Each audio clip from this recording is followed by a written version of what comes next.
G'day guys, MFWest here, and it has been a while since I made a video, but we're back. For those of you that don't know, I did get my cutting edge kill for Mythic Argus about a month ago. That's a quick update, and today's video is going to be about getting your 2k rated, getting 2k in arena in 2v2 bracket to get your elite sets. Now the DK elite sets are pretty sick. I really recommend you guys try and push for this in whatever bracket you want, but this is a guide for hitting 2k as Unholy in the 2v2 bracket.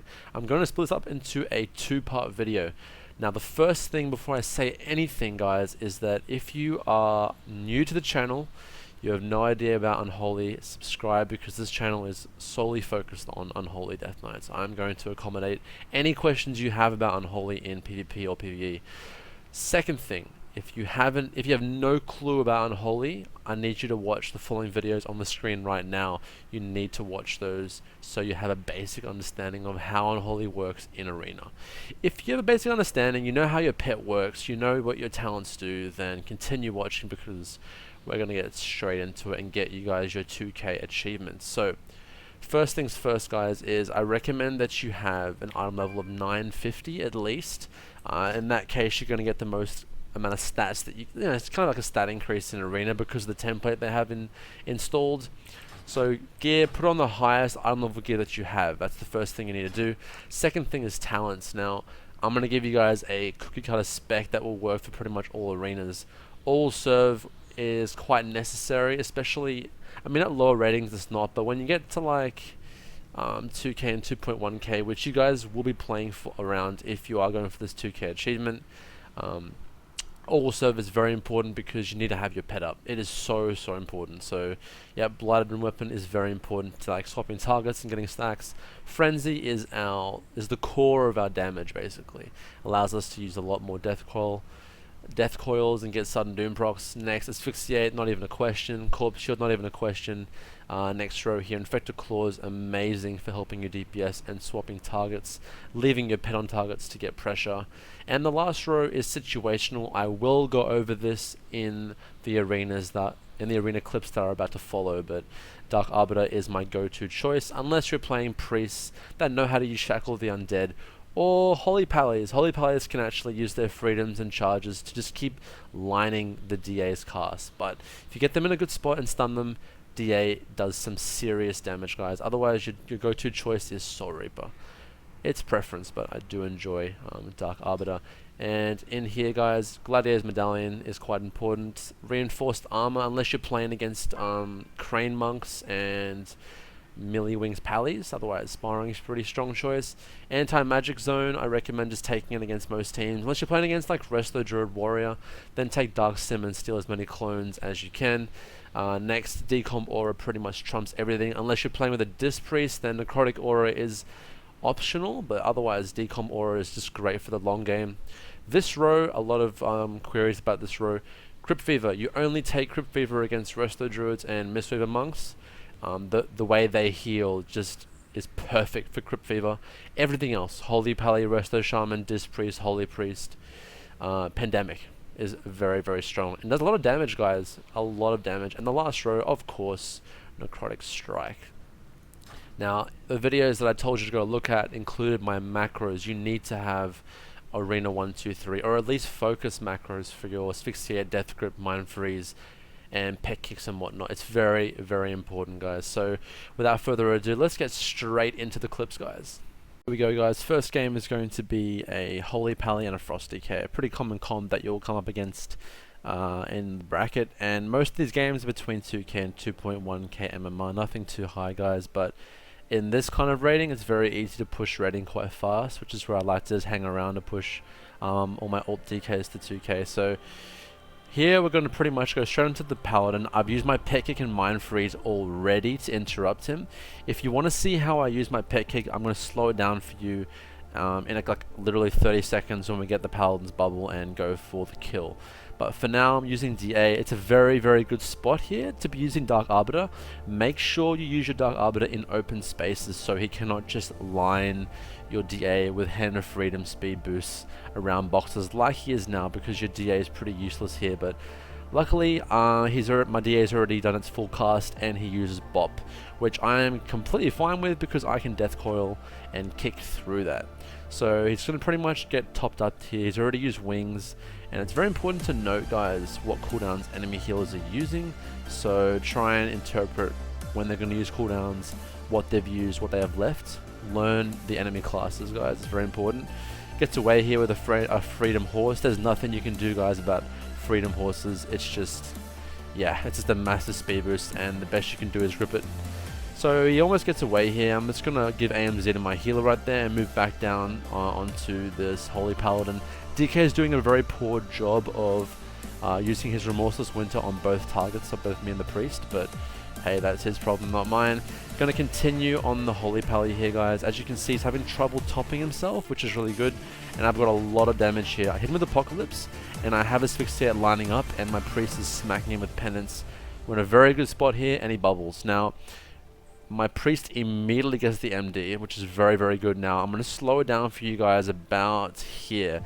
And you can see the annotation on the screen that's going to show you how, what I'm thinking when I go for this kill. So, I'm going to empower my pet. I'm going to move him away. Watch the screen, guys. And I'm going to go into the pet kick to interrupt his first kick, right? Boom, pet kick. Next, I'm going to be using my Mind Freeze, right? I kick his next kick with my Mind Freeze. No problems. And then after that, I'm going to Asphyxiate. And as you're going to see, guys, my healer is going to come over and use Penance on the Paladin. So he is not going to be able to live. And if you are a Belf, follow up this chain with the Belf. As you can see, I grip that heal and he is dead. It's that simple, guys, but knowing how to use your pet kick is so very important. Next, we're playing against the Resto Druid and a Rep Paladin. Now, Resto Druids are a tricky one, but the good thing is that if you can get them out of form in Asphyxiate, you have a very good chance of killing them, especially when you're playing with a Resto Shaman. I kick that Roots. If your Resto Shaman can kind of purge all his hots off, and then you give him Asphyxiate, then you are golden. So I Trinket kick that Cyclone. He got very greedy with that, and he gets away with like quarter HP and starts hotting himself up. I hit the Paladin for now to just honestly just to hit something, and I know the Druid has no hots on this Rep Paladin. And as you can see here, Druid starts to get him up. He hodges my healer, and I grip that heal into Belf. I'm playing on my Belf now. And he pretty much gets topped up due to Garnier, I believe. So now I'm going to swap back onto the Druid. He's in a good spot. I can actually connect with him here. And believe it or not, this game is going to be over pretty soon. So I have DA going pretty hard here. And I'm looking to go back on the Druid. And honestly, they can just do this, guys. They can just run around a freaking pillar. But I put him in Asphyxiate here and watch this, guys. I'm going to absolutely destroy him. I pull my pet away for the pet kick, which honestly is the reason why I get this kill. I'm going to death grip that, max range death grip, and pull my pet away and go. I kick that with the Mind Freeze and then pet kick there, and he's dead. So using my Mind Freeze to get the first cast, and in that little space of time, I move my pet away for the pet kick and get the kill. Like, as you can see there, if I did not get that kick off with my pet, that wouldn't have been a kill. It's very important. This game, guys, it's pretty disgusting what we do to this team. I'm just going to show you guys how you can abuse healers. So I'm going to use my pet kick to interrupt the first Holy Paladin heal. I'm going to Asphyxiate the next heal. Meanwhile, this priest is getting absolutely destroyed. Grip the next Pally heal. I still have Mind Freeze. Mind Freeze the next heal. Can you see what's kind of going on here, guys? He has to freaking disperse. This guy pops Wings. I think he 100% should have sacked there, but this is the kind of players that we're playing against here. I killed the Cyphiend a bit slow that I reacted to that, and I'm just going to be looking at the Holy Pally a bit here. And guys, like, it's insane how much pressure we have right now. The Shadow Priest is doing some pretty good counter pressure, so that's expected. I grip that heal, and I'm just pummeling this guy, and he bubbles. So this game is absolutely GG. I go back on the Priest because I know that he has no disperse, and the Priest will be 100% the kill. I'm going to Asphyxiate the Paladin, and I'm going to be looking to grip the Paladin into my Dispriest Fear. So I noticed that my Priest is on the Priest, so I'm going to grip the Paladin onto my enemy Priest. I'm going to slow it down for you guys there, and then he's primed for a Fear. That's the kind of plays that you can do when playing with a Disc Priest. And look at this guy using his Void Elf Racial there and doesn't connect with it.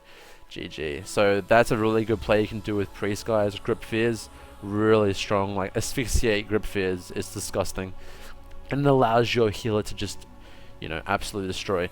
One thing I want to point out here, guys, is that I sent my pet in first. Right? You send your pet in against the Resto Shaman. Sending your pet into combat, like, puts you in combat. Simply by sending your pet, and all your healer has to do is literally heal the pet. Again, massive pressure at the start here. Asphyxiate the healer. I'm leaving my pet there to interrupt him. Honestly, he has to cast. Boom, cast. I kick it. I'm going to grip his next heal, and I have Mind Freeze ready now that he's in range. Boom. So we just interrupted like 5 of his casts, and he gets feared, and they're in a very big spot of bother. Rogue has literally no defensive cities left. Shaman just took a full fear. I don't know why he ate that full fear, but he's going to top him off here, which is fine. So I move on to the Shaman here because he's just in range to be hit, and I'm going to be kicking all of his heals. And this Shaman like absolutely struggles to get back into this game, all because of that disgusting opener. Great thing, guys, with Disc Priest is that once you start putting a pressure with the Disc Priest team, you do so much. Like, the pressure is insane what you can do with the Disc Priest. It really is. Because I greedily trinketed that cap totem, I'm going to eat a full blind, which is okay, to be honest. I lost a lot of pressure, but it's fine. And go back onto the Rogue. So here, they haven't got much left. I have Pet Kick available, which I'm going to use there to interrupt Hex. And I actually missed. He actually faked me with that Pet Kick, which is really good. But it's okay. And this game is heavily in our favor. We still have CDs, and the Rogue is not denting this Disc Priest by any means. So I'm gonna keep on the Rogue because I have Asphyxiate coming up. I Asphyxiate him, and he immediately trinkets into a full fear by my Priest, and that is game. So from the get-go, guys, you can get some insane openers with Unholy DKs. It really is. It's just you knowing how to use it. So I send my pet in here again, but unfortunately this Paladin doesn't keep up with my pet. You have to run with the pet and keep healing it, otherwise you yourself will leave combat. So as you can see here, he's out of combat right now. I'm not, I'm fine, but he is out of combat and he's going to get sapped. But watch, it's not going to matter because I would dish out some insane damage in this opener. So I am lining my my healer here, but I tend to move back to him. He goes the other way, so I was kind of like, okay. None of these games I'm in comms, by the way, guys. So I start smacking this Rogue. I stun him behind Loz, so he's in a really bad spot. And I belf that, but I missed the belf on the Priest. I was fail. And I'm going to go back onto this Rogue. And I'm just going to be looking to use my silences, my interrupts on this Priest. I've already asphyxiated him, so we're in a decent spot. Regardless, like normally if a Rogue gets an open like a sap on your healer, things are looking pretty grim, but this game the Rogue didn't really know how to dish out a lot of pressure. I grip that heal and I hit him a little bit, apply dots, and I continue on the Rogue. When playing with the Holy Pally, guys, I honestly have the 2 builds. Like, you have the Hodge, longer Hodge duration, and you have Repentance. Repentance is okay, but due to Unholy's kit, it can break sometimes, but it's definitely viable against this kind of comps. I interrupt that Pet Kick there with Pet Kick, and I have a stun available.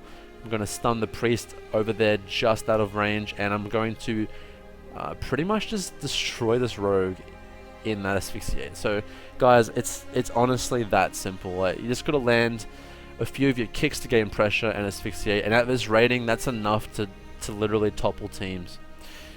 Comp that I came across a lot, and it's a very annoying comp, is Feral Druid Holy Pally. You guys are gonna come across this a lot, and as you can see from the previous videos, killing healers is something Unholy does very well.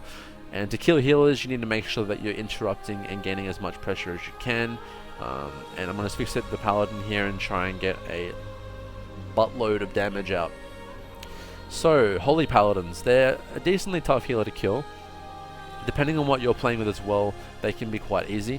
You want to keep up multiple AoE pressure against this comp because, unfortunately, Feral Druid's Incarn is disgusting. It does so much damage, and you've got to respect the Incarn and just the bleeds that follow up. But the minute you can swing the pressure in your favor, you will 100% win this matchup.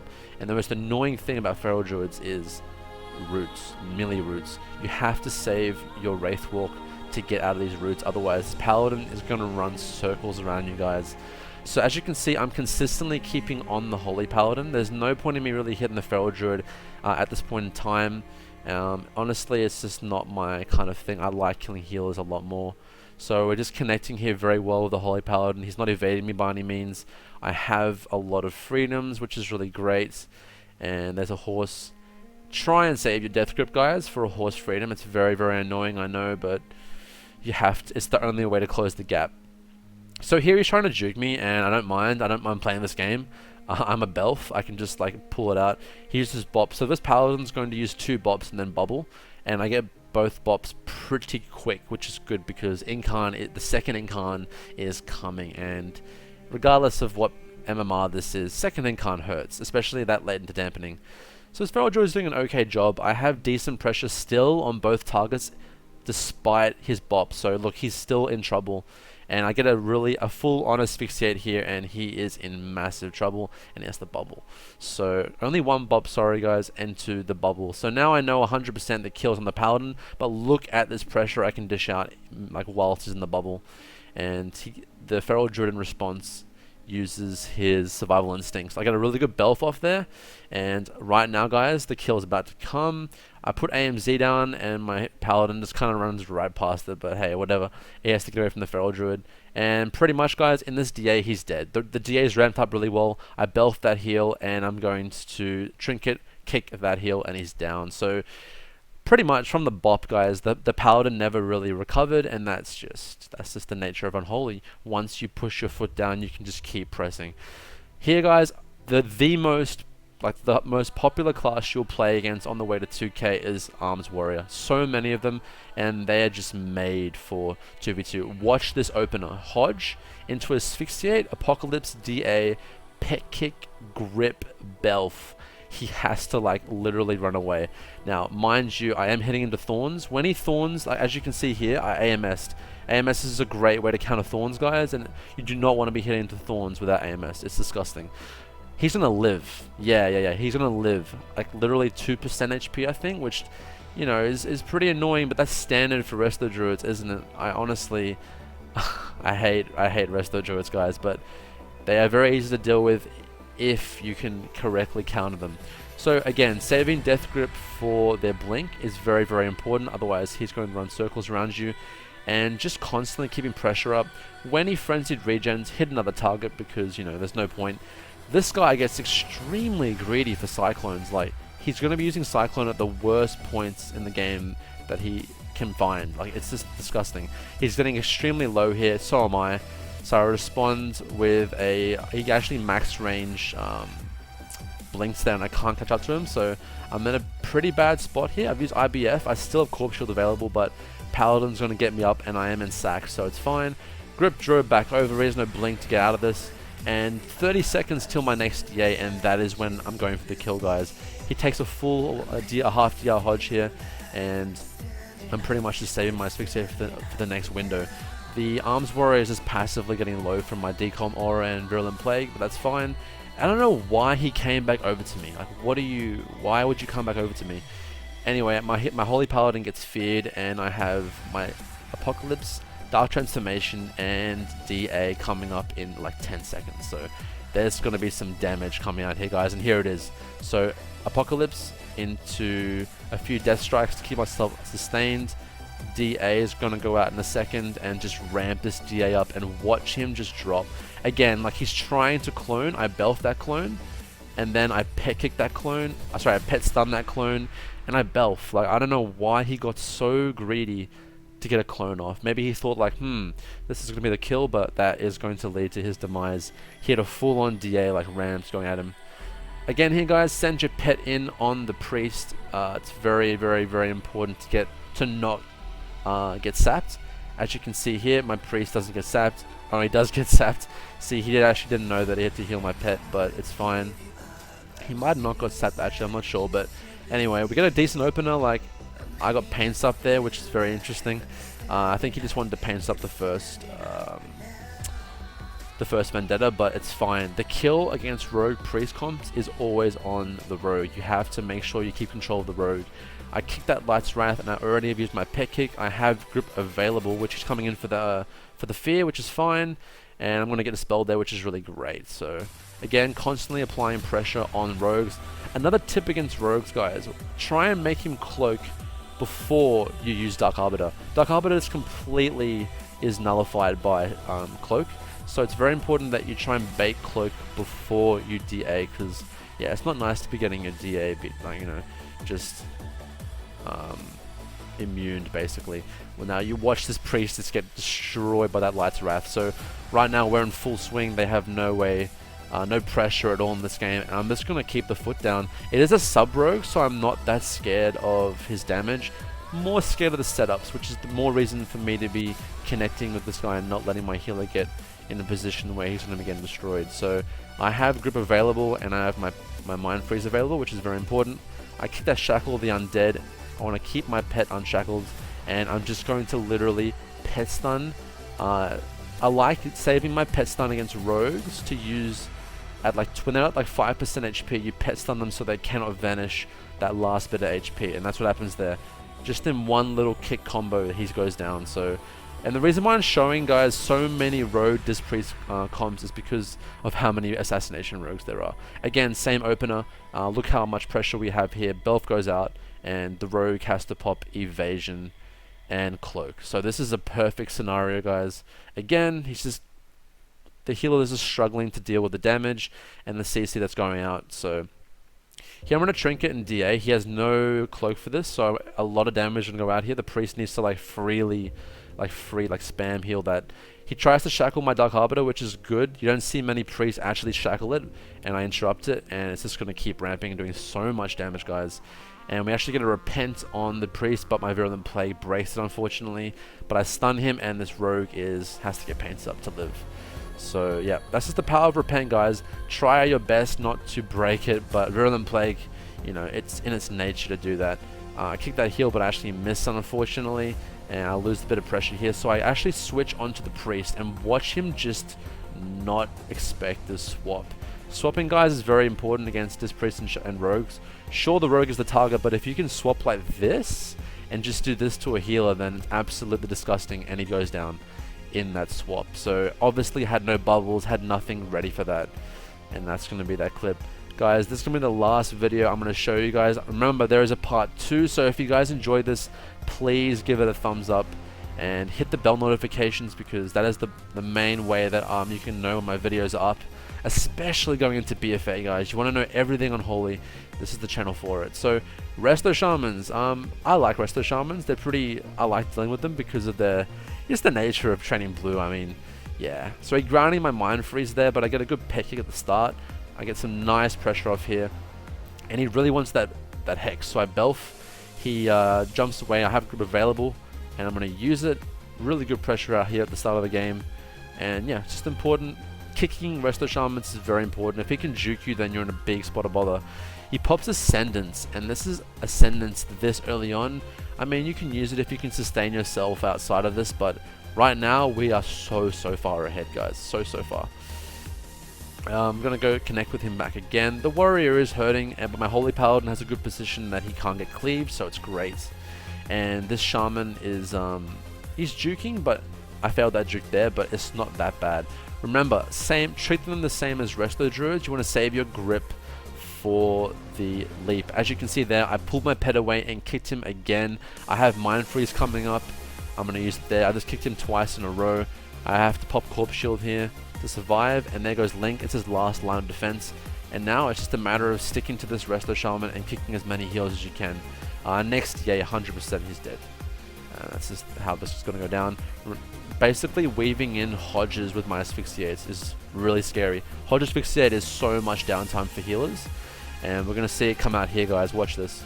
So my Paladin horses in and lands the Hodge, which is really great. I do a lot of damage here, and he's going to try and get away. I cannot kick any of these heals. I have Belf in 3 seconds and Mind Freeze in 2 seconds, so you guys know what's going to happen next. I kick that heal, and I have Mind Freeze available. IBF to get out of the stun, grip, Belf. See you later, mate. guys, that is going to be the end of the video, and there are plenty more videos to come. Thank you very much for watching. If you have any questions, ask me down below in the comments, and if you want to follow me on social media, I speak about like pretty much almost daily. I'm trying to get back into it. Everything Unholy on Facebook and Twitter. You can find me at MFWest WoW. Yeah guys, thanks for watching, and plenty more Unholy content to come, especially with BFA around the corner. Cheers guys, have a good one.